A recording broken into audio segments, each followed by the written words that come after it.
350. Siamo online. Siamo? Sì. Va bene, faccio l'entrata in scena dietro le quinte. Abbiamo un pubblico di non villanovesi stasera, tranne un paio, quindi mi presento, io sono il sindaco di questo posto, mi chiamo Maurizio Onnis, sono anni che lavoriamo con Liberos ed entriamo nel circuito di Empula, quindi sono anni che ci occupiamo di libri e di presentazioni librarie, frenati un po' dalla pandemia anche l'anno scorso, ma non più di tanto. Ieri sera abbiamo fatto un incontro veramente interessante sulle migrazioni e sul razzismo più o meno strisciante e più o meno sistemico in questa società. Abbiamo discusso tanto. Stasera cambiamo completamente argomento. Un tema che ho scelto io alla fine perché volevo la partecipazione della polisportiva di Villanova Foto, che però non si è fatta molto vedere stasera, ma non importa ugualmente.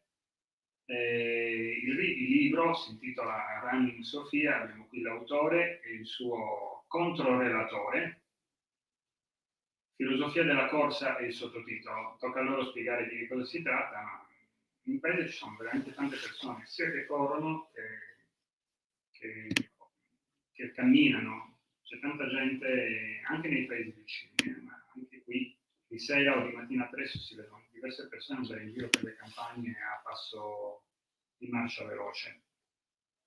Immagino che ne traggano un beneficio non solo fisico ma anche spirituale, e quindi voi ci spiegherete come e perché, giusto? Benissimo. Buon lavoro. Grazie.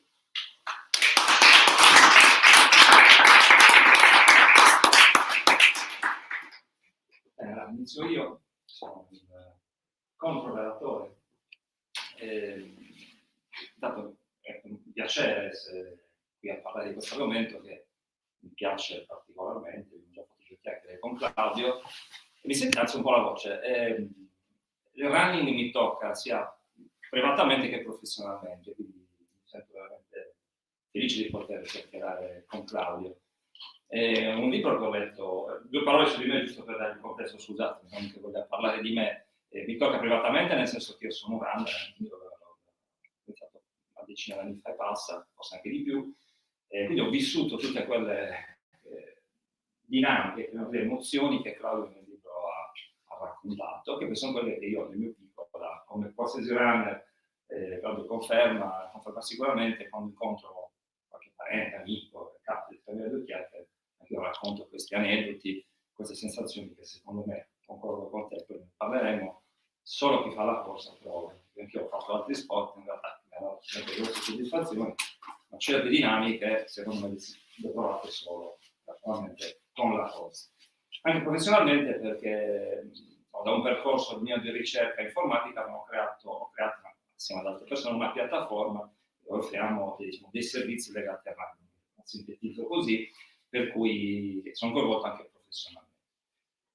Claudio, quindi io inizierei con una domanda su un argomento, il libro parla di tanti argomenti, parla sia dell'esperienza di una persona che pratica la corsa, quindi quelle emozioni, quelle dinamiche che corre e prova, con tanti spunti filosofici sulla vita, sull'approccio alla vita.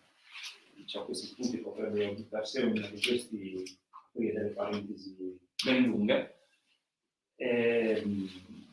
Aspetti sulle conseguenze, come anche permesso il sindaco, sulla salute della persona, l'attività fisica fa bene, cioè ci direi più tu.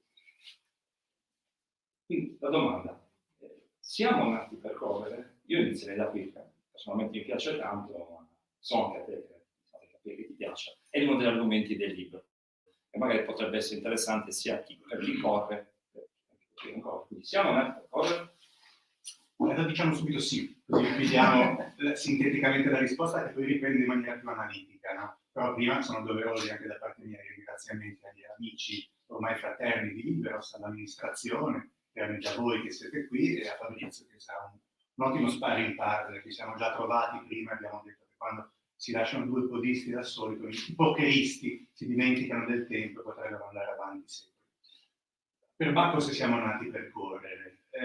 tutto quello che dirò, tutto quello che ho scritto nel libro, lo dico nella premessa, non deriva da un atto di presunzione, ma dal fatto che ho avuto degli ottimi maestri.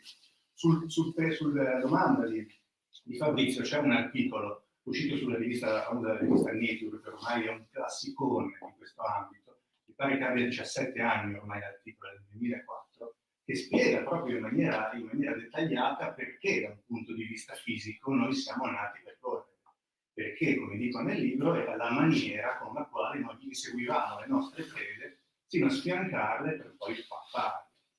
E infatti da ciò nasce anche un sottodiscorso che stavamo proprio intraprendendo con Fabrizio, che è uno delle... Voi sapete che l'umanità si divide in dicotomie, no? C'era chi preferiva Ariosto e Tasso e chi preferiva Del Piero e Baggio. Tra i podisti ora c'è chi sostiene che si debba correre o addirittura scalzi o con una suola comunque cosiddetta minimalista e chi invece preferisce una solida ammortizzazione. Diciamo che quel famoso articolo dimostrerebbe anche come la corsa cosiddetta naturale sarebbe quella a piedi scalzi. Questo sarebbe però è molto grande dal momento che noi siamo abituati da generazioni ad avere dei tatti sempre più sostanziosi, quindi anche volersi abituare a una corsa naturale richiederebbe molti sforzi e molta gradualità. Però la risposta che ripeto è certamente sì, e aggiungo solo un corollario, al punto che io dico, con molta civetteria, perché lo sport che faccio io, che a differenza di tutti gli altri nobilissimi sport, la corsa non è uno sport, cioè è stato normato come sport, ma è appunto un'attività intrinseca.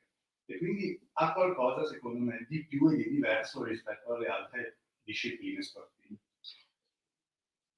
Forse lo fai anche tu, insieme ad esempio nel libro, lo vedo quotidianamente, avendo 2 bambine. Se voi osservate dei bambini che corrono, noterete che tipicamente tendono a camminare, a correre di avampiede, difficilmente a terra. Non so quanto tutti siano avvezzi a questo, da quello di cui stiamo parlando, ma normalmente se osservate chi corre, o quantomeno l'allenatore, se ci fate caso noterete che a terra c'è un tallone, che dovrebbe essere sbagliato come modo di correre, non ci accorgiamo che è sbagliato perché utilizziamo le scarpe che hanno un sostanzioso tacco e non ci fanno percepire il dolore. Io dico sempre, quando chiacchiero con gli amici, provate a togliervi le scarpe e a correre, vi accorgerete che non riuscite a fare neanche un solo passo senza cambiare il modo di correre a terra e di avampiede, perché come ci provate, il cervello capisce subito che non avendo protezione vi farete male, perché il tallone è duro e il pavimento è duro e atterrate di avampiede. Tu forse lo scrivi nel libro, la corsa, la definizione di corsa è una caduta libera in avanti in cui la gravità ci aiuta. Infatti, tornando al discorso dell'evoluzione, come dicevi tu, citando quello che tu stesso citi, tra l'altro c'è un altro libro che è proprio Born to Run, che anche un po' ha avuto tutto, Born to Run, se non ricordo male, ha avuto un po' tutto questo discorso, che ci dice come in realtà noi siamo passati dall'essere a 4 zampe, nell'evoluzione ad essere a 4 zampe ad essere su 2 zampe, anche grazie alla corsa, perché correndo, essendo in posizione retta, possiamo sfruttare la gravità per correre, perché noi sbilanciandoci in avanti cadiamo, atterriamo sul piede che rimbalza, e ci aiuta. Su questo soggiungo, perché i bambini corrono bene? Probabilmente perché sono meno avvezzi di noi alle calzature. Assolutamente. Chiaro, poi loro non hanno l'idea naturale della resistenza, quindi loro cosa fanno? Una cosa di 60 metri e poi tornano a colpire. Ma da un punto di vista squisitamente tecnico, i bambini sono straordinari, sarebbero da filmare. E corrono sempre gli avampiedi, tra l'altro corrono piano, non corrono. Una delle cose che mai ti chiedo, quale sia la tua opinione, avevo assistito a una lezione che era un piccolo seminario di corsa naturale, da Partita di Rimini, dove questo relatore, si occupa di corsa naturale, ha fatto questa osservazione, quindi non sapevo, dice, è vero che la corsa è dentro di noi dentro noi abbiamo 2 soli schemi motori, che sono la camminata della corsa. Quando tu vedi gli amatori che corrono lentamente, dice quello è naturale, perché dice noi ci siamo voluti per correre piano, questa corsettina sul posto non è naturale. Se guardate i bambini, in realtà i bambini non corrono piano, Lo dico, cammino corro. Non so se Sì, sì, come no, questa- da un punto di vista tecnico è vero, poi da dire Poi se corre veloce non vuol dire che dobbiamo fare per forza lo sprint che ci stiamo con la corsettina sopra un po' sul posto, un po' gonfio che si deve fare tante persone, in realtà è molto cibo. Sì, no, poi ci addentreremo poi in discorsi molto tecnici, ma è vero anche per quanto riguarda le giunture, eccetera. Sono completamente d'accordo. Dicevi che anche tu stavi provando la corsa a piedi nudi. Ogni tanto, insomma, nel segreto di una via in cui non mi vede nessuno, sì, mi accorgo di quante pietre ci sono in più rispetto a quelle di cui mi accorgo quando ho le scarpe. Sì, sì. Poi tra l'altro con la complicità della mia compagna abbiamo traviato anche una nostra amica che ha provato a correre scalzo, poi non è più. Avete perso di Sì, al primo chiodo, sì. al primo chiodo entrato nel piede. Quindi allora, diciamo, nel libro, torniamo un po' a parlare sugli argomenti che tu hai fatto nel libro, diciamo, c'è una prima parte in cui parli dei benefici della corsa, dove andare in discorsi più mistici, definiti così. In realtà non devo seguire per forza il libro, c'è una definizione che è andata all'inizio nella premessa, fatta da Fulvio Massini, che per chi non lo conoscesse è uno dei più prestigiosi, famosi allenatori italiani, che dice la corsa è una forma di meditazione. Come la vedi questo? Come pensi così? Allora, io avevo la mia opinione in proposito. No, la vedo così bene che poi in fondo ci ho dedicato la seconda metà del libro. Infatti è un po'... Diciamo che però devo subito sfatare un nuovo comune. Quello secondo cui alcuni politici riuscirebbero a risolvere i loro problemi correndo. Non solo beati loro, io quando corro sinceramente non ho nessuna lucidità analitica in quel senso. Però, per essere un po' seri, perché poi in effetti la seconda parte Forse una mancanza di lucidità. la seconda parte del libro si prende anche molto sul serio, o quantomeno cerca di essere un omaggio molto serio al turismo, specialmente sulle lunghe distanze. È anche un po' difficile da dire. La corsa è un'uscita dal mondo, cioè è un'esperienza che proprio prevede un approccio altro rispetto alla quotidianità. Per cui non è soltanto meditazione nel senso tradizionale del termine, la meditazione è evidentemente un'altra cosa, però è proprio un'uscita dal mondo senza bagagli per rimanere da soli con la propria parte più intima. E infatti io dico per esempio che non capisco chi corre con una serie di orpelli che si porta dietro perché uscire dal mondo fa paura. Cioè pensate a qualunque uscita dal mondo, da veramente dalla mistica alla preghiera, a un certo tipo di innamoramento, quando uno si butta verso un'altra persona senza ripari, no? O a, perché no, a chi è appassionato di sostanze psicotrope, no? Sono proprio esperienze radicali. Le esperienze radicali fanno paura. Quindi uno cosa fa? Ci va per i contrappesi e quindi io corro, ma corro andando un po' più piano del mio massimo, corro portandomi le cuffiette, cioè corro avendo degli ancoraggi alla realtà. Io dico nel libro, ciascuno ha l'equipaggiamento atletico che ha. Ci sono quelli che fanno le Olimpiadi, quelli che sono già contenti se finiscono una maratona in 5 ore.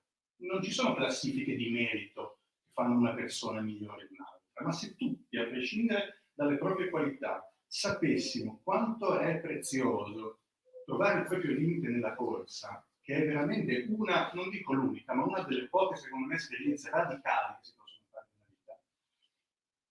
Ecco, se lo sapessero non si porterebbero gli orpelli. Anche la scrittura è un'esperienza radicale. Qui ho due amici scrittori, lo sanno. Chi scrive sente il fuoco fa paura.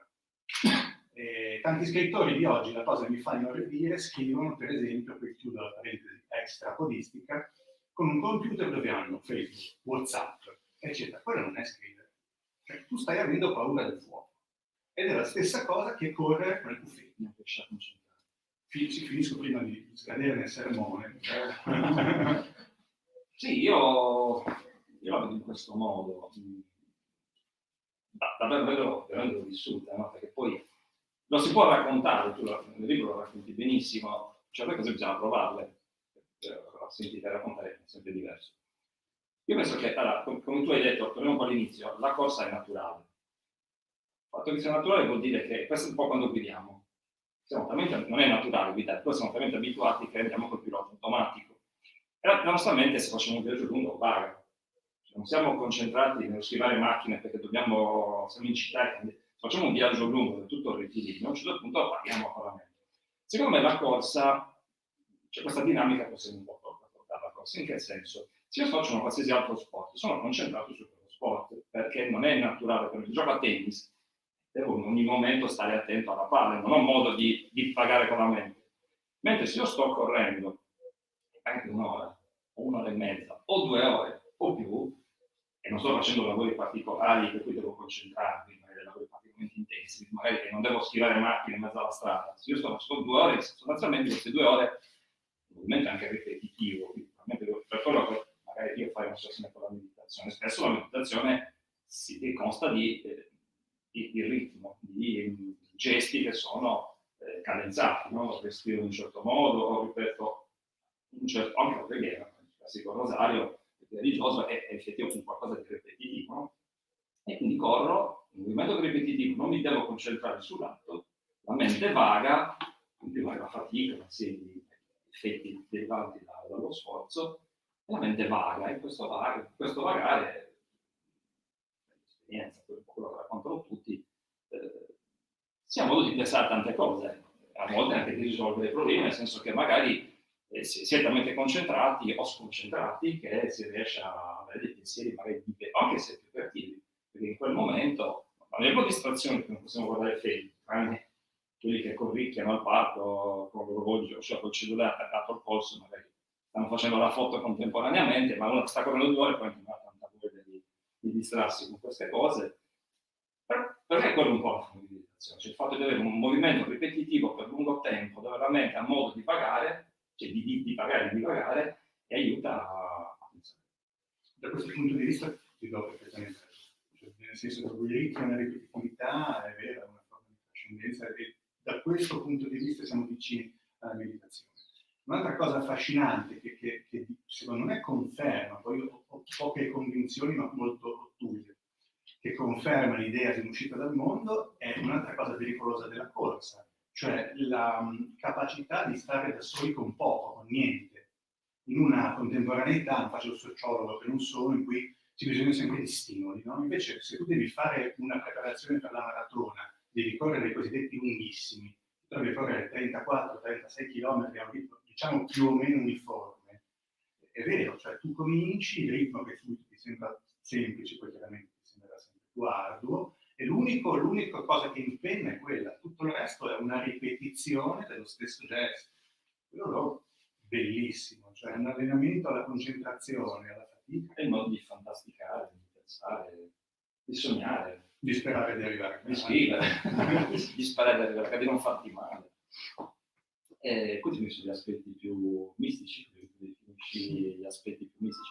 Aspetti più, diciamo, più semplici, parliamo degli effetti sulla salute, sono aspetti più semplici, diciamo, delle qualsiasi attività fisica, ma anche della cosa. E tu fai un'associazione che è un po' quello che avviene nello sport in generale, no? Quindi il movimento porta anche a vivere un po' meglio la propria sfera sull'alimentazione. Quindi tu fai questo movimento, alimentazione e riposo. Io aggiungerei anche, permettimi, nel senso, quello che io vado sempre a dire, anche perché per lavoro faccio anche queste cose qui, anche un modo di pensare positivo, un modo di pensare positivo, quantomeno consono l'attività fisica, o meglio, uno stile di vita secondo me dovrebbe essere un stile di vita attivo, quindi il movimento, la corsa, l'alimentazione, il riposo, è anche un modo di pensare, io trovo positivo. Su questa sfera psichica è un aspetto che tu mi tocchi, in altri modi come la vedo, ti do ragione, ma c'è anche una postilla, cioè, nel senso che ti do perfettamente ragione con una cosa molto bella, chi comincia a correre si affanna per esempio a mangiare meglio, quindi cioè, il procedimento causale parte dalla corsa e finisce l'alimentazione, diciamo. Domani mi alleno, per esempio, vorrei tanto dire quella buonissima bottiglia di Camunau, sarebbe meglio che la scapassi un altro giorno, no? Poi la piangi mentre corri. Poi la piangi mentre corri. La cosa bella è che dopo un certo status di allenamento, diciamo, il rapporto causale cambia e quindi non ti chiedi più cosa mangi, perché tu in maniera naturale mangi delle cose che sono adatte al tuo fisico allenato, e quindi non ti manca più quello che prima ti mancava. Quindi proprio è la corsa che chiama un certo tipo di alimentazione. Benissimo quindi alimentazione, corsa e riposo, benissimo anche il pensiero positivo, dove ho una postilla, che mi piace sempre dire, perché un po' mi piace un po' sfatare i miti sulla corsa. Diciamo, la corsa amatoriale è un fenomeno di massa ora. Benissimo, perché ogni persona allenata è una persona in meno che grava sulla sanità. Quindi anche se poi si diceva con Fabrizio il livello medio si è abbassato degli amatori, non ci importa, meglio fare sport che non farlo. Tuttavia ogni moda ha i suoi, per usare un parolone, visto che sono filmato e rimarrà negli annali, ha i suoi cascami, cioè ha le sue derivazioni negative. La corsa ha questa associazione, secondo me, un po' superficiale tra la corsa e il pensiero positivo. Certamente la corsa, il pensiero positivo aiuta, e a sua volta la corsa stimola il pensiero positivo, perché il rilascio delle endorfine, degli oppiacei stimola. Tuttavia nel libro prendo un po' in giro i podisti che dicono noi siamo quelli che hanno sempre sorriso, ma non è vero. Cioè, se un podista è in crisi con la compagna o col compagno, sta perdendo il lavoro, è depresso per cose sue, resta tale. Cioè, poi i momenti di sport aiutano ad andare avanti, danno le energie, però ecco, queste frasi un po' come i cartelloni motivazionali che si trovano dal dentista ogni tanto, ecco, da quel punto di vista non sono d'accordo, nel senso che è come se l'uomo podista fosse una sottospecie di uomo differente, esente da problemi psicologici. Ci sono due corridori in montagna, due gemelli, uno dei quali ha dichiarato di patire una forte depressione, e da una parte ha detto piccino, povero lui, ha detto che bello, cioè un podista professionista a livello internazionale che dice di essere depresso. Dovrei sventolarlo davanti a tutti gli amatori che dicono che noi sorridiamo sempre. Tutto qui, l'obiezione era solo questa. Sì, ma concordo con la tua obiezione. Il mio affermare tu parli un pezzo del libro dove dici c'è questa modo dove si pensa che chi corre si vive in questa sorta di sua isola dove si isola dal mondo e ci si sente un po' dei supereroi, vogliamo dire, perché poi c'è anche delle motivazioni fisiologiche, il rilascio delle endorfine, che sono poi quelle che ci fanno sentire bene nei giorni anche a venire, e che vengono rilasciate quando si un certo chilometraggio, per esperienza. Infatti dico sempre che vuole iniziare la corsa, quindi lo dico anche qui, se volete cominciare a correre sappiate che per scatenare quella voglia di conoscere persone che corrono, magari la domenica si alzano presto, come tu dici, perché vanno a correre, chiedete perché se riuscite a raggiungere quel certo livello di allenamento, dopodiché è il corpo stesso che vi chiede di andare a correre, perché sarete in astinenza, tra virgolette, dal rilascio delle endorfine. Sì, c'è il rischio di vivere dentro un'isola, questo c'è il rischio, posso dire tutte le passioni, perché comunque è una passione, non c'è tutto su una passione, c'è quel rischio di... nel voler dire io un discorso positivo, il pensiero positivo, lo volevo rendere un po' più generale, cioè non nello specifico del corridore che vuol vivere isolato dentro se stesso, che degenera e sta isolato in se stesso, ma un approccio un po' più generale di faccio attività fisica, curo quindi l'aspetto fisico, curo l'alimentazione, dovrei curare anche l'aspetto psicologico, diciamo, quindi allenandomi e parallelamente a vivere la vita anche in una maniera un po' più resiliente, un po' più, in quel senso lo voglio dire un po' più ampio, non strettamente legato all'aspetto ossessivo che si può portare attraverso la corsa.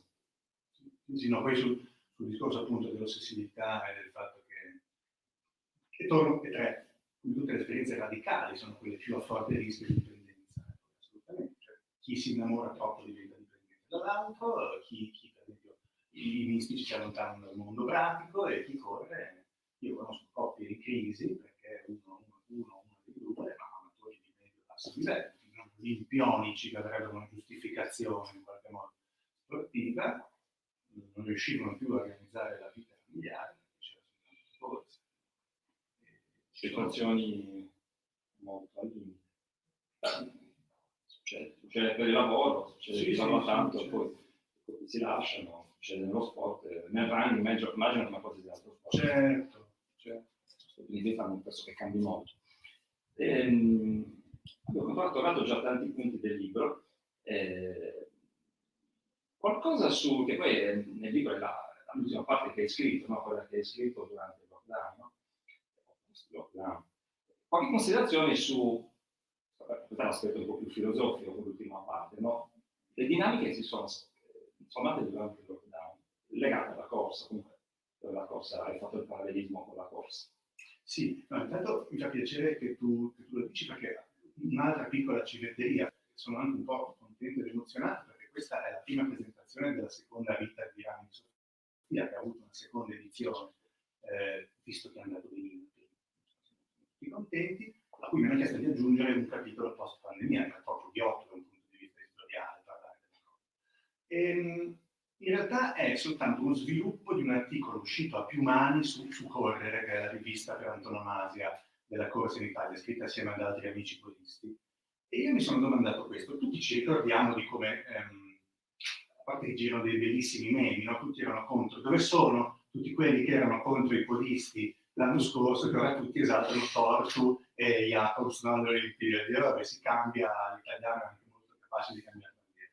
Io mi sono chiesto perché c'è stato questo accanimento contro il podista, perché io mi ricordavo che, se non sono uno storico, le mie conoscenze erano quando si è sotto assedio in qualche modo, no? La popolazione diventa solidale contro il nemico. Invece non era successo questo, ma perché il nemico era invisibile. Non era il tedesco che ti voglio dire, con la baionetta, col fucile, era un morto. E chi è? Io ho una maglietta molto buffa con scritto Podisti Untori 2000, no? E beh, chi è additabile a untore se il nemico è invisibile, chiaramente? Quelli pochi che si vedono in giro incuranti delle norme restrittive. Norme restrittive che peraltro metto proprio in nota un rimando a Wuming, il collettivo di scrittori, che aveva fatto a suo tempo un bellissimo resoconto sulle varie restrizioni in tutta Europa, e noi siamo stati i più miopi da questo punto di vista, mentre nelle altre nazioni caldeggiavano l'attività fisica, sapendo proprio tutti i benefici che in un momento di lockdown, quando si è più inclini alla depressione necessariamente, è ancora più necessaria. Chiaramente con tutte le avvertenze e i limiti del caso, la Francia per le diete delle fasce orarie molto restrittive, ma intanto le diete servì. Da noi ci fu un'operazione di polizia un po' strana. Non sono affatto un complottista, non sono affatto, per carità, in questo senso vacciniamoci e siamo tutti contenti. Però certamente c'è stato un po' di miopia, ecco, da quel punto di vista. Però c'è stata anche una cosa molto strana, come dicevo, durante il lockdown tanti si sono messi a correre. Una quota lo faceva anche perché era l'unico modo di uscire di casa e va bene, ma non ci sta, siamo umani. Però tanti hanno preso proprio di confidenza con lo sport. E quindi per me è stato decisamente positivo. Sì, c'è stato un boom, ricordo un articolo che avevo letto in periodo del New York Times, però riportava questa esplosione della pratica della corsa nelle città, tra gli americani in quel caso, per un boom che in realtà c'è stato anche a noi, perché in realtà le palestre sono tutte chiuse, c'è anche delle costrizioni, diciamo, dei vincoli, non potendo andare in palestra, non potendo fare nessuno sport, chi già l'ha praticato un po' la attività si è buttato sulla corsa, più tutta una serie di altre persone che mi hanno detto l'attività fisica comunque fa bene, siamo fermi in casa, ma delle poche, perché poi in realtà erano delle poche attività permesse inizialmente, no? Perché potevi uscire solo per portare il cane, inizialmente non potevi uscire neanche per correre, quindi già questa era una comunicazione un po' particolare che ha creato delle inimicizie delle persone che quello sta correndo e diventava il nemico quello che stava correndo. Ho sentito testimonianze di persone che correndo in quel periodo hanno raccontato di guidatori in macchina che li hanno puntati per dire cioè non andare a correre. Sono situazioni veramente... La mia amica Giovanni che si è fatto la maratona a Tokyo, parliamo di uno che ha fatto la maratona a Tokyo, uno l'ha accostata in macchina e diceva di tutto. Però lì è colpa un po' anche della comunicazione nazionale. Ma sì, poi mi viene a ridere, cioè Simone, la mia compagna, io corro praticamente tutti i giorni, si vede che quelli che stavano in casa a me ormai davano come persona persa, no? Perché non recuperiamo più. Ma siccome si è messa a correre anche Simone, perché anche lei doveva sfogarsi, a lei hanno dato, state a casa, la volta che è stata lei, perché io passavo tutti gli orari. E abbandonato. No, perché secondo me l'idea è stata appunto, cioè, almeno salviamo uno per le misure familiari, questo è andato, parliamo su di lei. Sì, ne abbiamo scambiato un po' per chi correva per un torre, c'era ancora un po' di... Poi si narra che c'erano capirulana a 500.000 euro, cioè un mercato nero, non ce n'erano più. Sì, quello è vero, c'è stato un crollo, cioè un boom delle vendite di attrezzature sportive, i prezzi sono aumentati vertiginosamente su servizi come Amazon, servizi come webcam per smart work, ma qui stiamo parlando di computer che non si riusciva a trovare. Pensavo che, scusami, se quelli di Canon, come si chiamano i complottisti, magari qualcuno ha pensato che la pandemia può essere stata sviluppata dai produttori di tappi rulanti, chissà. Possono arrivare. Esatto. Per i pannelli per... Quindi, sì, un'altra considerazione che hai fatto prima, l'attività fisica sta facendo bene alla salute, in realtà ha degli impatti sulla gran scala. Se tutti facessimo attività fisica, l'impatto sul servizio sanitario sarebbe decisamente inferiore. Tu stesso citi nel libro ti chiedo, una tendenza che da me purtroppo non esiste pochissimo, ma esiste in altri paesi, che ho vissuto molto anche in Germania e in altri paesi. Quello che cosiddetto ha un nome, si chiama corporate wellness, anche se poi tu non lo citi in questo termine, proprio lo citi, cioè il fatto che le aziende stesse investano per far fare attività fisica proprio personali dipendenti, perché questo dal punto di vista economico ci sono due aspetti. Se vogliamo vedere dal punto di vista puramente di business, l'azienda dice tu faccio un'attività fisica, ti amare di meno, questa è la parte più strettamente legata ai numeri.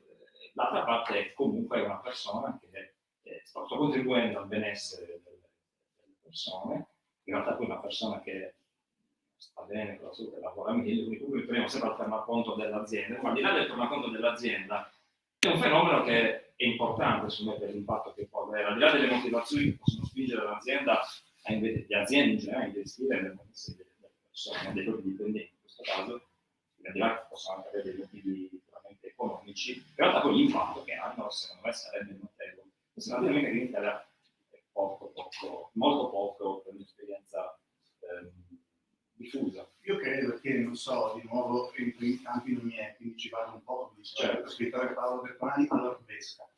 Secondo me noi abbiamo una cultura del lavoro un po' penitenziale ancora in Italia, no? Per cui non si concepisce l'idea che se un lavoratore sta bene, non gioca a solitario al computer, lavora meglio come azione. E quindi in questo il Nord Europa è capofila, appunto, facendo, poi certamente non è filantropia, ma è io faccio lavorare meglio e così guadagno di più. Che compito ha in fondo chi ha un'azienda? Però è meglio avere persone motivate e felici che non persone che vanno ogni giorno sperando che tu in qualche modo abbia un incidente domestico. E quindi sì, è una cultura che vorrei si diffondesse assieme, se dovessi riscrivere immagini, non vorrei che ci fosse quello, e vorrei che tutte le città fossero per lo sport, sogno delle immense piste ciclopedonali, come c'è il Poetto, perché cambierebbe tanto. Ed è ancora una cultura. Ce la vedremo 10 anni dopo. Ma ricordo di aver letto degli articoli sulla diffusione nel running dal fine Novecento, dagli anni 80, dagli anni 70-80 ad oggi. E ricordo un fenomeno, era nato, il primo boom c'era stato in America, ricordo queste curve, e poi l'ha seguito in Italia, non ricordo se forse 20 anni dopo. Chiaramente negli anni 70-80 la società era un po' più lenta di adesso. Speriamo che adesso, che sono più veloci, quello che è nato in America arrivi da noi 5 anni dopo, 10 anni dopo, anche se in realtà lo fanno già da più di 10 anni, quindi forse ci confermerà quei 20 anni di ritardo. Poi tutte le città, piccole e grandi, che hanno investito sì, sul benessere, sul cosiddetto turismo attivo anche, hanno soltanto delle ricadute positive, ci sono i dati, i numeri, quindi contro i numeri non ci sono più dei... Entriamo nel politico, sì, sono scelte politiche, di lungimiranza, come politico prendo una decisione adesso che avrà un effetto tra 20 anni, 15 anni, e sommato non ne frega niente, fra 15 anni magari neanche ci sono più, faccio una cosa che ha effetto l'elettorato, le promesse a lungo raggio non hanno molto. Adesso è un argomento un po' sforbia dalla... Torniamo sui nostri binari. Cosa abbiamo fatto tanti argomenti. Parliamo un po' delle emozioni che si provano correndo per stimolare chi non corre. No, intanto a beneficio, anzi, sì, tornando a quello che diceva il sindaco, io sono fiducioso del fatto che la polisportiva non è qua perché saranno tutti camminando. È come se facessero parte di noi, in qualche modo, dai, bisogna essere ottimisti. Ma no, sulle emozioni che danno, bisogna avermi conosciuto 15 anni fa e chi lo ha fatto e vede la svolta, si vedono su di me, nessuno avrebbe scommesso un centesimo su una maratona. Io ricordo quando feci la mia prima 10 km alla Maddalena, vedevo come degli eroi quelli che hanno fatto la mezza maratona. Questo per dire che cosa? Per dire che secondo me una cosa bellissima della corsa anche sulle lunghe distanze è il percorso preparatorio proprio. Cioè preparare una maratona è bellissimo. In un libro molto bello di uno che oltre ad essere un grande atleta è anche un ottimo divulgatore, che è Stefano Baldini, il nostro oro olimpico ad Atene, e in esergo a uno dei due libri che ha scritto sulla maratona, lui ha coniato un ossimoro molto, molto bello, secondo me, e molto giusto. Dice: la maratona è una grande impresa alla portata di tutti. Perfetto. È una grande impresa perché bisogna impegnarsi per diverse settimane, ma tutti ce la possono fare una volta superato l'esame di idoneità agonistica. E a questo aggiungo quindi una cosa che dice un mio amico Gastone Breccia, che ha scritto un ottimo libro sul podismo che si chiama La fatica più bella. Lui è un amatore di tutt'altro livello rispetto a me, lui è forte, e dice: io non sopporto quelli che fanno una maratona tanto per farla. Se tu vuoi fare una maratona tanto per farla, dice, lui abitava a Cremona, allora io ti porto sull'argine del po' di Cremona, camminiamo per 42 km, ci metti tutta una giornata, ma ce la fai e hai fatto la tua maratona. Ma è svilente verso di te, verso il concetto stesso di maratona, ed è svilente perché ti precludi tutta una cosa di una quota di cose belle che guadagneresti soltanto se tu facessi la maratona al tuo massimo, sia quel che sia il tuo massimo. Non importa, non vince solo una tanto la maratona, esce un ultimo. Voglio dire, siamo distribuiti tra le 2 ore e 10 e le 5 ore e mezza. E qui c'è un argomento, ho fatto l'incipit per un argomento interessante della corsa, che forse avviene solo nella corsa, ovvero quando una persona decide di fare una gara sa già che non vincerà, cosa che magari non avviene in altri sport, perché gioco a tennis, magari mi fanno giocare con uno del mio livello, se faccio calcetto gioco con uno del mio livello, e qualsiasi altro sport di massimo si gioca con persone quantomeno di livelli, si disincategori. Nella corsa in realtà si corre, quello che ha iniziato ieri è il professionista, il campione nelle competizioni più grandi ci sono anche campioni mondiali, per cui sai già che tu parti per non vincere. In realtà quindi la corsa è una sfida con se stessi.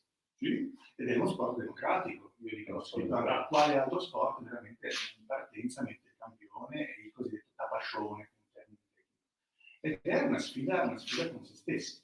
E anche lì c'è una parte deteriore, perché i podisti sono anche dei stronzi, e quindi si dice in quanto hai corsa, e solitamente si chiede in quanto hai corsa a qualcuno che si sa se è violento. Ecco, perché io non vado a chiedere a Gastone Breccia che faceva 2:22 in maratona in quanto hai corsa, lo chiedo a chi. Perché? Perché purtroppo la corsa è anche quantificabile e quindi un'altra attitudine umana ce l'abbiamo anche, di primeggiare il narcisismo, che globale è difficile, e quindi ci scappa ogni tanto. Però c'è anche una bella parte di podisti sani che corrono solo per il proprio limite. Tutto sommato fa parte del gioco, anche un po' andare a prendere in giro qualche amico, dai. Certo che sì. Quando è fatta la buona. Certo che sì. Però si sa comunque è una sfida verso se stessi, fondamentalmente ci si prepara per un obiettivo e si è lì da soli, in mezzo a tante persone, però si è da soli nella propria. È un viaggio, come tu hai definito, se non ricordo come lo definisci, è un viaggio da soli tra tanti, non ricordo se c'è una sì, c'è questo simbolo di nuovo, si è tra tanti, eccetera, ma si è da soli, si è inevitabilmente da soli. Perché poi è sopraggiunta una certa fatica di nuovo, un certo chilometraggio in poi, c'è una zanzara a 28 km di distanza, si sente, dà fastidio. Quindi sì. Lo sport e il running è una metafora della vita.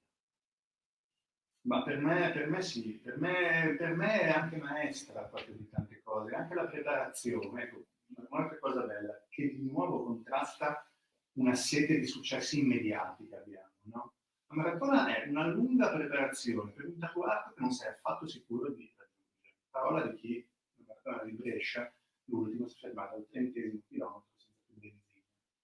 Però va bene, cioè è bello, ed è anche un antidoto contro l'onnipotenza, no? Non si dice sempre. Cioè, ed è paradossale, ma sei scemo, cioè non ti pagano, paghi tu per allenarti 3 mesi, stare attento a quello che mangi e non finire la maratona. Forse può anche essere presa come il gesto di uno sconsiderato, però invece per me è una lezione anche questa. Una metafora di vita, nella vita per raggiungere obiettivi alla lunga, occorre impegnarsi per tanto tempo. Penso a una laurea, penso a un qualsiasi corso di formazione, dove la stessa istruzione da quando nasciamo, il percorso di quanto dura? Tutti gli anni arriviamo a 20 anni che stiamo ancora studiando, chiudiamo i percorsi, quelli più comuni. Per raggiungere un obiettivo che è molto lungo, è una metafora di vita. Si dice che lo sport infatti viene fatto lo sport in generale, si parla dello sport in generale, per anni compreso, dove il cosiddetto team building, dove lo sport viene utilizzato per insegnare a rafforzare, ovviamente la team building per rafforzare la coesione tra i partecipanti, ma lo sport come metafora sull'impegno. Si dice che chi fa lo sport sia più abituato, per esagerare, se non vorrei esagerare, più abituato, tra virgolette, a capire cosa vuol dire faticare per un obiettivo che non raggiungerai, a essere più resiliente, a capire se esiste la sconfitta, ma la sconfitta non è una sconfitta, ma è una tappa che poi ti porta a raggiungere comunque l'obiettivo in un momento differente. C'è un po', usando un altro linguaggio, magari un po' più brutto, ho perso una battaglia, ma non ho perso la guerra. Quando hai parlato di fatica saranno fischiate le orecchie dagli ha citato Fulvio Massimi, perché lui è un sostenitore, autore del fatto che i podisti sono più inclini alla fatica della media delle persone, non è che c'è un'elezione. Diciamo che quando corri per 3 ore soffri per 3 ore.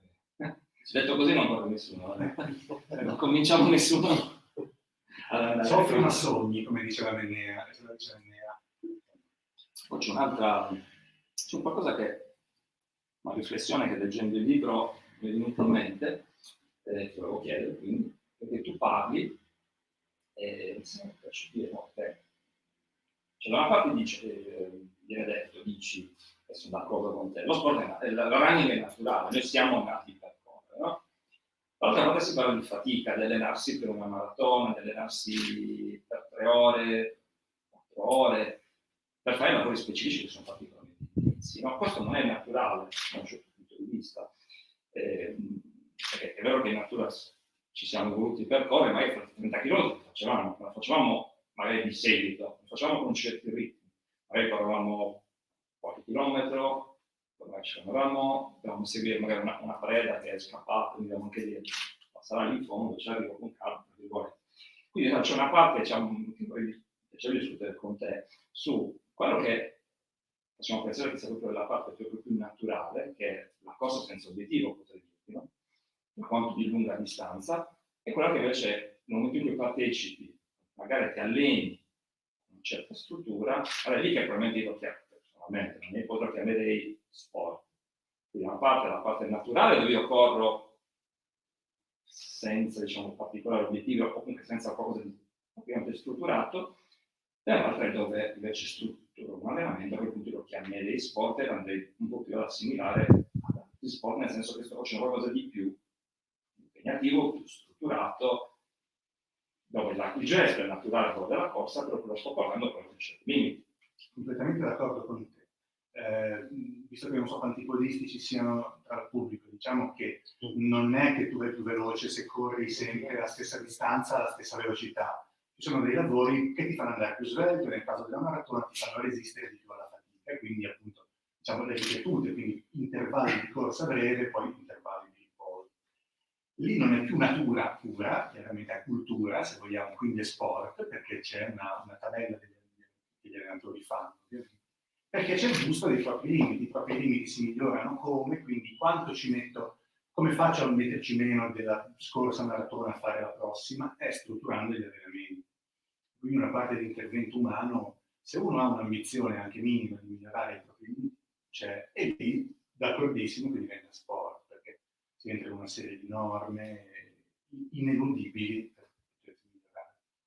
Quindi per me è un sì. E certi risultati non risultati sportivi, ma quegli effetti positivi che con il libro vengono ampiamente descritti, quindi sulla propria salute, ma anche sulla parte fisica, la parte psicologica, la resilienza, abituarsi alla fatica, mi chiedo e ti chiedo, si possono riscontrare anche senza prepararsi per una gara? Lo chiedo perché nel tuo libro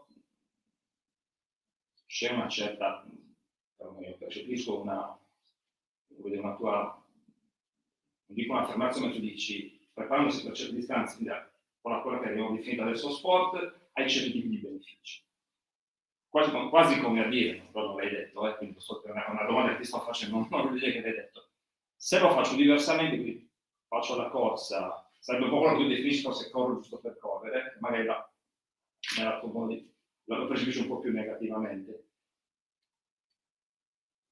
Ti chiedo, come vedi questi due aspetti? La vedi così negativo oppure tutto sommato ci può stare perché sono due cose differenti? No, negativa no, è una domanda bella a cui non ho mai pensato. Io non credo che sia necessario prepararsi per esempio alla maratona per trarre i benefici di cui parlo, però secondo me è abbastanza indispensabile allenarsi alle lunghe distanze. Quello sono d'accordo.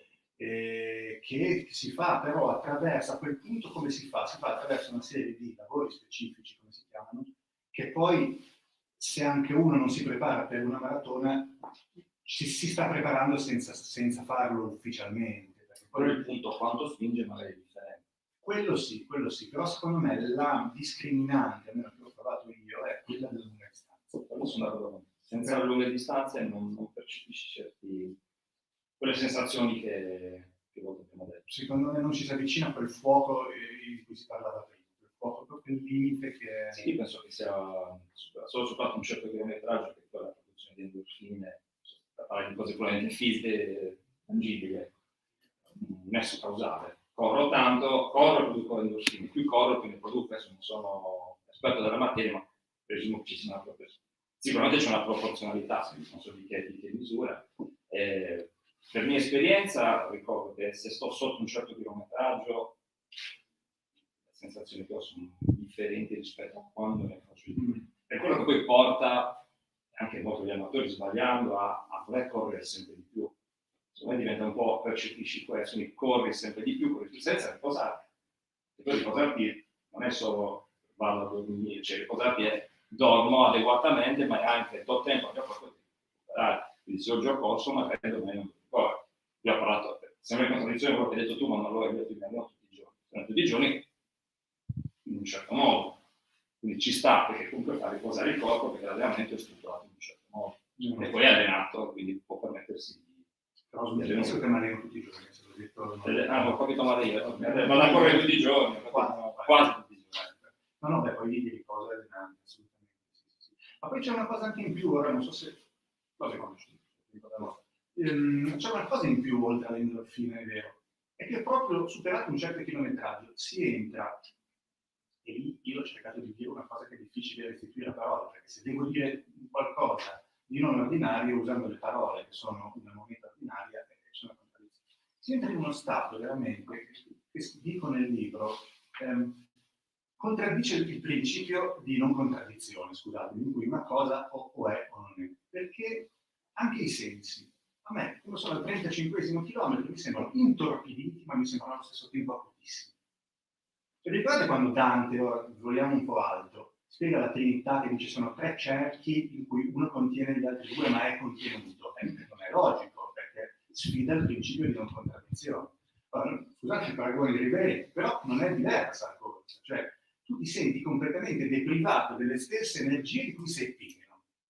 È così. Cioè hai i sensi acutissimi, non ne puoi più. Vorresti che una macchina ti investisse perché non ne puoi più di fare anche un metro, però non sei mai stato così bene.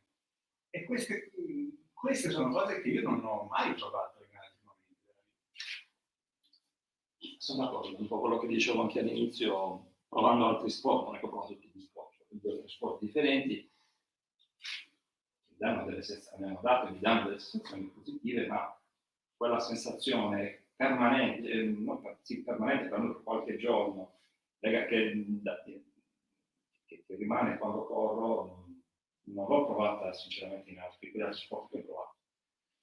Sì, io ripeto, però non fatto che poi siamo nati per correre, il nostro corpo è lì che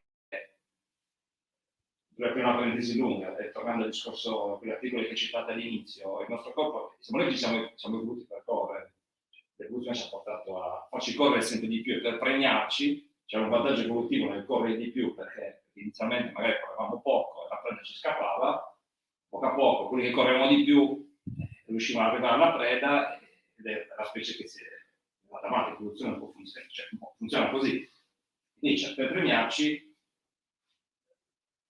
ha innescato una serie di meccanismi che non sono solo quelli delle endorfine, in realtà c'è tutta una serie, adesso se è lungo parlarne, potrebbe essere anche piacevole e interessante, c'è tutta una serie di meccanismi psicologici che sono strettamente collegati a questo. Ad esempio, la soddisfazione che abbiamo nel raggiungere gli obiettivi, deriva da queste dinamiche, che dovevo raggiungere la mia preda, la raggiungevo, poi iniziavo a seguire la mattina, a catturarla la sera, mi premiava per quello era il mio obiettivo, e l'evoluzione ci ha scatenato i meccanismi psicologici, ha creato, chiamiamo così, per quanto l'evoluzione non crea, comunque ha selezionato dei meccanismi psicologici per cui ci gratifica nel raggiungere l'obiettivo.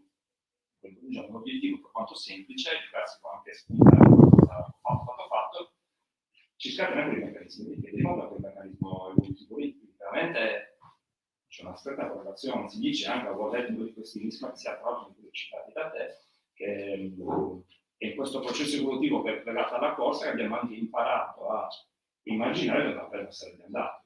Ricordiamoci che le prede sono molto più veloci di noi, magari un piccolo prede, noi riuscivamo ad ammazzare un leone, no? Andavamo a ammazzare magari animali più piccoli, che erano veloci, e scappavano, li vedevamo ad immaginare dove sarebbe arrivato, e questo ha fatto sì che noi, il nostro cervello si crescesse, così come a seguire le ore. certo. Tutto sommato, al contrario di questo, però la corsa ha perso il suo carattere essenziale proprio di sopravvivenza. C'è un'altra cosa scandalosamente bella di chi corre oggi, è che è un'attività completamente inutile, perché è inutile. E questa la trovo una cosa bellissima, cioè è autoconclusiva, diciamo, però noi siamo sempre ad affannarci a produrre senso, a produrre cose, produrre, non per forza fisicamente, a mostrare i risultati, no? Guarda come sono bravo. Invece appunto io che racconto, mi sono allenato 3 mesi e poi mi sono fermato al 30° chilometro, non faccio la figura del furbo, cioè non mostro una vittoria, no? Però ti reputo che sia scandalosamente bello un gesto inutile in un mondo che invece richiede prestazioni. Richiede prestazioni è un'altra follia, secondo me, nel mondo contemporaneo. Non si capisce perché. Tutti gli animali ripetono sempre la stessa cosa, più o meno, mentre noi dobbiamo arricchirci di esperienze sempre nuove. No? Questo è un discorso molto mio e molto lungo da fare. E secondo me è un altro inganno contemporaneo. Cesare Viviani, poeta su cui mi sono laureato, mio grande amico, dice che a un certo punto poi bisogna cominciare a svuotarsi, perché tanto poi si arriva a nulla. Quindi questo accumulo di esperienze alla fine è come la grande abbuffata, no? Però lunga tutta una vita. Non credo che sia l'unico atteggiamento possibile. Capisco, lo definirei contingente forse, contingente della nostra società attuale. La nostra Sì, società certo. ci impone questo, perché Certo. poi per come viviamo adesso siamo costretti continuamente a reinventarci, ad adattarci, con delle dinamiche che sono talmente rapide che non siamo abituati ad essere così per natura, non siamo evoluti per sottoporci a variazioni così rapide del mondo in cui viviamo. Consideriamo che fino a probabilmente all'Ottocento, quando della rivoluzione industriale, no, del mondo moderno, la vita tutti i giorni era abbastanza uguale. Il lavoro facessi, le professioni erano quelle, prendevi il lavoro di tuo padre, comunque la vita era molto più no? Più lenta, ecco, rispetto ad adesso. Non avevi necessità di adattarti continuamente a fare lavori nuovi, non ti stai facendo lavoro, per quello che adesso volevi parlare proprio di cose magari non sono praticamente esperto, però da quel che so, non avevi sicuramente questi stimoli adesso sei costretto, una persona giovane adesso è costretto magari a reinventarsi il lavoro ogni 5 anni, o quantomeno adattarsi, quindi è difficile adattarsi, tant'è che ci sono molti studi da questo punto di vista su quanto veramente l'essere umano possa riuscire ad adattarsi così rapidamente alle evoluzioni che la società ci sta per portare di fronte. Sì, io condanno fermamente, ogni tanto leggo di aziende che cercano posizioni lavorative aperte, magari no? Tu leggi tutte le competenze, loro le chiamano skill, richieste, tu leggi età massima 20 anni. Cioè non esiste c'è un trucco in questo che devo leggere, devo capire per riuscire a essere quindi se volessi. Cercano junior con 30 anni di esperienza. Sì, avevo 23 anni di 30 anni. Quindi sì, la corsa è anche per questo motivo un buon motivo. E ho dei termini inglesi. Questa è una cosa divertente. Io ho cercato io sono un nazionalista solo per quanto riguarda la lingua, per il resto non mi interessa. E quando gioco, poi sono Olimpiadi anche, per il resto proprio, come dicevo, quel gruppo di storici, tra cui Enrico Vetti, che è stato l'altro giorno a Villanova, è proprio un caso i confini qui dice poco da essere nazionalisti. Ma la lingua sì, perché abbiamo una lingua talmente bella che non vedo perché ricorrere all'inglese. Allora io cosa ho fatto? Per tutto il libro, chi lo leggerà o lo vedrà, mi sono fatto un mazzo così per non usare mai la parola running e la parola runner, perché c'è podista, corridore, un termine bellissimo. Quindi consegno le bozze all'editore chiamando il libro, secondo me, Pratica e mistica del podismo. Mi leggono il libro e dicono bellissimo, con questo titolo vendiamo 2 copie. Ma dopo che mi sono fatti il mazzo per non trovare la parola in inglese, sono anche chiamato Ramin Sofia, maledetti. E quindi ecco, colpa del titolista, io non sono responsabile del titolista. Però visto che è andato anche benino come vendite, devo dare ragione all'editore. Infatti nel libro hai cercato di evitare la parola in inglese. Ho fatto la battuta perché l'hai scritto. Ma in alcuni casi dove sei stato costretto stavo andando in stampa quando chi l'ha corretto, ma ci stiamo dimenticando che nella prefazione c'è ancora la spiegazione del perché non usi parole in inglese. Si chiama Ramin Sofia, magari quel capitolo lo togliamo, l'abbiamo tolto, prego. Ci vuoi dire qualche altra cosa sono più personali, diciamo, lascio la parola a te, su quegli aspetti un po' più filosofici, no? Quelli che tu chiami mistica, c'è qualche altro aspetto che vuoi toccare che abbiamo scordato? Qualche aspetto che abbiamo scordato, la mia curiosità, che chissà come farò a soddisfare, è interrogare altri amatori di altri sport, per capire cosa succede. Chiaramente, ecco, si chiamano sport di endurance, anche gli sport di durata, possiamo dire, no? Quelli che poi sono sostanzialmente individuati 3, cioè il nuoto, il ciclismo e il podismo. Sarebbe interessante chiedere a un ciclista che va, che è un conduttore che va per chilometri, cosa succede. Forse niente di diverso. Non ho mai letto niente. La differenza è che la bicicletta, per conto mio, ha la mediazione del mezzo meccanico, quindi forse lo dicevo un po' all'inizio, non puoi essere trascetto. Sì, però più attento, e forse però è abbastanza assolutamente. Il nuoto io stavo appena allora avanti disimparato quello, quindi non so cosa succede a nuotare chilometri. Forse non riesce a raggiungere un certo effort. Forse con il nuoto magari non riesce. Forse la velocità no, per il tempo in realtà non so. Per gli apneisti però fanno una cosa pazzesca, perché ho letto un libro di una grande apneista italiana, che ogni tanto hanno, come lo chiamano, quando svengono e li tirano su per un pelo e poi li fanno rinvenire. Cioè i grandi apneisti danno per scontato una cosa pazzesca, che ogni 10 o 20 prove, ma una frequenza del genere, perdono il controllo, c'è chi li issa e li fa rinvenire. Quindi queste scene filmate tornano su con gli occhi semichiusi, hanno qualche istante, poi loro... Quel poco che so di quel settore, di quel mondo, è che fanno moltissimi esercizi di respirazione, per calmarsi, di meditazione, vanno a rallentare anche il battito cardiaco, che lo sa, magari non rallentano troppo, per dire una banalità, però abbassando un po' tutti i segni, passi il respiro, cioè comunque respirare, perdone, che fanno esercizi di respirazione quando sono fuori dall'acqua, ovviamente.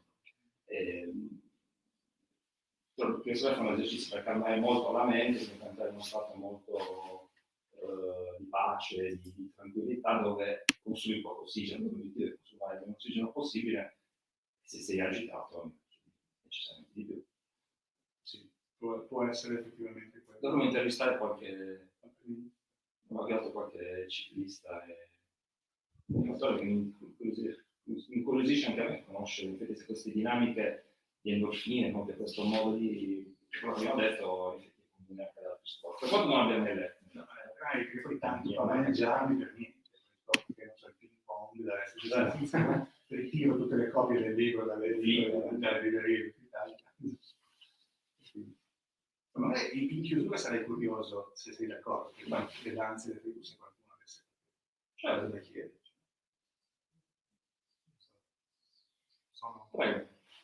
Sono il presidente della quasi assente polisportiva. Vergogna. Almeno una domanda la faccio così. Fai vedere che stavi correndo. Sì, no, in realtà vi ho lasciato giocare a tennis. No, volevo fare due considerazioni. Una più personale, diciamo, da parte mia. Io non sono un podista, non corro, però nuoto, appunto, per collegarmi a quello che stavo dicendo poco fa. Non faccio grandi distanze, insomma, non sono sicuramente un agonista, però mi sono ritrovato molto in alcune delle sensazioni che avete parlato, che avete elencato poco fa, soprattutto sul fatto della fatica, dell'abitudine alla fatica durante l'esercizio fisico. Soprattutto io mentre nuoto mi rendo conto che le migliori giornate in cui nuoto sono quelle che riesco a prendere un certo ritmo. Più ritmo, meglio nuoto e meglio sto dopo che ho finito l'esercizio. Quindi ho trovato questa somiglianza proprio tra la corsa e il nuoto, essendo poi anche uno sport individuale, quindi dove sei tu con te stesso, che ti devi confrontare proprio con i tuoi limiti. L'altra considerazione che volevo fare è sulla differenza che c'è tra il correre da soli e il correre in gruppo, o anche fare un'attività come la camminata da soli in gruppo, perché anche da questo punto di vista secondo me ci sono delle differenze. Chiaramente da soli diventa proprio una forma di meditazione quasi, come dicevate. In gruppo diventa più forse una forma di svago, un'altra forma, diciamo, per raggiungere un certo benessere, però ha delle differenze sicuramente. Volevo sapere se secondo voi, secondo te, può essere una lettura corretta. La prima era soltanto una considerazione. Sì. Per quanto riguarda la seconda, hai trovato un caso particolare, nel senso che io raramente corro con altri, un po' perché qua non trovo nessuno con il mio passo, sono più lenti, sono più veloci, e nessuno che è più veloce ha voglia di correre con me, si disgraziato. Le volte, e poi perché sentendo molto intima la pratica del correre, mi sono trovato bene a correre con altri poche volte, cioè con i veri amici. E l'unica volta casualmente che una persona è venuta a trovarci a Tortolì, dove abito, abbiamo corso assieme e non siamo in perfetta sintonia, io ho faticato tantissimo a correre con lui. Perché io quando sono in difficoltà ho i pochi amici e sappiamo esattamente le cose da dirci per tenerci su. Una cosa che si dice che è verissimo, non usare mai vocaboli negativi, ma neanche il non, cioè non manca tanto, manca poco. Per come non? Perché proprio siamo primitivi, no? E questa usava tutta una serie di verbalizzazioni, ma forse semplicemente essendo lui una persona normale, a differenza nostra, usava senza pensare di scatenare un inferno. E quindi sono io che ho dei problemi, non. Però le volte che si corre in gruppo di altri, so che lo fanno invece spesso, e si dice anche che si sta della meglio, cioè uno tira l'altro, si fa a vicenda e si riesce anche ad avere prestazioni migliori. Io sono un po' un caso limite, quindi non so darti proprio una risposta. Posso dire qualcosa io, anche se non proprio gruppo. Io quando ho iniziato a correre, correvo con un amico. E aiutava, perché vai con un amico, a parte che andavamo a correre all'alba, quindi comunque organizzarsi presto, se sei da solo, che ti sta aspettando, un giorno aspetto io, picchio io a lui, un giorno picchia lui me, e magari ci andiamo. Però questo era l'inizio. Perché dico questo? Perché secondo me, un po' quello che diceva Claudio, cioè all'inizio stiamo incominciando, bene o male, non abbiamo un problema di che passo andiamo, cioè quanta velocità stiamo andando all'inizio, stiamo incominciando, bene o male, anche se sono dei due laghi, ci si autolivella, ecco, nel senso di... Poi magari nelle fasi finali qualcuno potrà fare quello scattino in più, eccetera. Quando inizi poi a allenarti in maniera un pochino più strutturata, a un certo punto ognuno di noi si livella per me, migliora nel tempo, perché su una certa velocità, come tu magari confermerai. Quindi credo che è un po' più difficile riuscire a trovare qualcuno che abbia esattamente il tuo passo identico e poi magari deve seguire la stessa tabella di allenamento, è veramente complicato. Io ho visto, quindi io ho fatto all'inizio con amici, con qualche amico, uno, due volte anche in tre capitava, ma poi è diventato che come si andava da soli. All'inizio, o meglio, si partiva assieme, quindi ci dava appuntamento, andiamo a correre assieme, poi si partiva e ognuno seguiva, magari la fase di riscaldamento si faceva un pochino assieme, perché non avevi, dopodiché ognuno prendeva il suo ritmo, perché poi magari lo vedeva di vista o chi stava davanti. Io ho visto, mi capitava di incontrare dei gruppi che partivano a quell'orario, capitava dei gruppi, vedevo che si dava un appuntamento, gruppi abbastanza numerosi, partivano sì assieme, perché partivano in fase magari di riscaldamento, già subito nel riscaldamento c'erano i piccoli gruppetti, poi con noi no, dei cavoli suoi. Ma andiamo, esatto, andiamo a correre assieme. Poi in realtà gli unici che ho visto in realtà per la mia piccola esperienza correre veramente assieme sono quelli che lo fanno per altre discipline, tipo la palestra che come riscaldamento vanno a correre, riescono tutti assieme, corrono assieme allo stesso ritmo, si fanno non so 10, 15 minuti, 20 minuti, poi se ne tornano e fanno altro. Ma lì non è neanche running, lo stanno usando per fare o una corsa fino all'allenamento, quindi poi fanno allenamento di altro, poi escono tutti assieme, fanno insieme del crossfit, molto queste, se non ricordo mai, queste procedure si allenano, poi vanno magari a fare 8 km di corsa e lì probabilmente lo fanno magari senza le strutture, che quello che chiamo di allenamento strutturato intendo le varie tabelle di allenamento, quindi ritmi ben precisi, però magari fanno 5 km, al massimo che riescono a fare è finito lì. Non capisco perché gli altri cicli non buddhisti, proprio non capisco. È uno sport solitario. No, vabbè. D'estate forse sì, quando siamo distanti dalle tabelle, allora un paio di amici sono venuti a trovarmi, via di libertà. Un altro aspetto, secondo me, è strettamente correlato, perlomeno per me, è che la corsa ha una caratteristica che è ben difficile trovare in altri sport, non è che sia l'unica, che tu puoi correre dove vuoi, quando vuoi. E il quando vuoi che è importante, soprattutto nel giorno d'oggi, dove purtroppo siamo costretti a magari a farlo incrociare con magari la pausa pranzo piuttosto che la mattina presto, piuttosto che la cosa permette anche di cambiare le abitudini di corso. Magari è capitato anche a me un periodo alla correre di pranzo, poi cambio stagione, cambio lavoro, ce la vado a correre la mattina, poi magari vado a correre la sera. Cioè, queste dinamiche, quando se sei da solo riesci a gestirle. È anche il bello è il vantaggio della corsa, la flessibilità. Se si inizia a essere in gruppo, la flessibilità la perdi. È un po' una questione anche pratica, cioè, oltre al discorso di velocità propria, di passo proprio, è anche una questione puramente pratica. Bene. Qualche altra domanda? Io, due cose. Vai. Una come lo Sega, la prima, cioè che io oggi vi odio, perché io ho fatto un percorso inverso, perché voi avete fatto resto. Io sono stato un mezzo fondista incostante fino al liceo, poi quando ho smesso definitivamente. Qualche anno fa, adesso un paio d'anni fa, da un amico ho provato a ricominciare.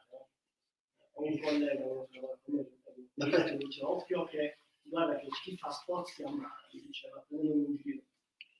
Dopo qualche settimana mi è venuta l'infiammazione del mio cosciente, da 8 mesi. Quindi io oggi, sentendo di fare un po' di odio, quindi la domanda è: datemi un motivo per tornare a casa senza questo sentimento. Ce l'ho. L'altra domanda, è una precisazione che vi voglio chiedere, per adesso ho capito. Io ho sempre pensato all'agonismo come a qualcosa di equivalente alla competizione. Cioè io da ragazzo facevo la gara, c'era uno che arrivava primo, che era primo, che arrivava terzo. Oggi mi hai detto una cosa diversa e mi ha cambiato un po' la prospettiva, cioè hai parlato di agonismo dicendo come dire, una sfida con te stesso, cioè spostare il tuo limite sempre un po' più avanti. Ho capito bene, è questo che intendi con l'egoismo. Prima considerazione, ho dei bellissimi esercizi contro il dolore alla luce, quindi puoi andare tranquillo e ricominciare a correre.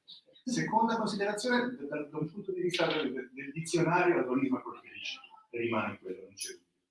Anzi, ho un amico agonista molto forte che scrive sulla Gazzetta dello Sport e dice: voi siete amatori, noi siamo agonisti, non per tirarmela, ma perché sono due approcci mentali diversi. Dopodiché un altro agonismo implicito può essere, per gli amatori che non possono essere agonisti stricto sensu, può essere allora una continua prova di superamento dei propri limiti. Però resta fermo che l'agonista è uno che compete Mi piace più questa tua... in gara. Mi piace di più questa tua... Aggiungo qualcosa anch'io, ho letto sul primo, su esercizi specifici, non ne ho. Quello che posso dirti per mia esperienza è, non lo so come l'hai approcciata tu la corsa, parlo in generale, quindi non nel tuo caso specifico, per esperienza, perché lavoro nel settore, non come allenatore, no? Ma come, diciamo, a che fare con allenatori di running. Quello che so per esperienza del mondo amatoriale, che ne conosco diversi, si approcciano col fai da te. Secondo me questa è la cosa più sbagliata che si può fare. Io conosco le statistiche che dicono che il 75-80% degli amatori si infortunano sistematicamente 1 o più volte all'anno. E secondo me questo è molto legato nel mondo amatoriale, altra volta che la cosa non deve portare a certi limiti, comunque è abbastanza comune farsi un po' male. E lì per questo momento distinguiamo, come dicevo prima, sport da voler correre per gestire di vita. Non è la parte sport. Quindi secondo me in generale non bisogna fare il fai da te. La corsa, siccome è naturale, le persone dicono sì, ma tanto io so correre, e anche vero perfettamente che so correre, in realtà, soprattutto per il fatto che non stiamo correndo come dovrebbe essere da quando siamo nati senza interruzioni ad oggi. Siamo magari sedentari per 20 anni o comunque facciamo altre attività, non possiamo pensare di fare altro, quantomeno di esagerare. E all'inizio esagerare è veramente facile, 10 minuti all'inizio sulla seconda situazione, 10 minuti di fila possono essere uno sforzo non indifferente per una persona, non parlo del tuo calcio in generale. Allora invece è proprio cansante. Io ne conosco tantissimi. Cominciare a correre come quando avevo 18 anni, farlo a 45 anni. No. E quello è ancora un altro aspetto, che anche quando hai 18 anni difficilmente ti fai male, si può far male, a 45 anni è molto più facile farsi male. Quindi sicuramente il fai da te è una cosa che il messaggio deve passare, evitare il fai da te sempre comunque. Sull'altro, ho perso la mia domanda, sì, e io tornerei su quello che ho detto per me all'inizio, cioè una cosa è quello che io ho definito sport, che è definito come amatore e agonista, cioè lo sport, quindi puntare al risultato in quanto tale, l'altro è secondo me lo stile di vita, cioè l'allenarsi per stare bene.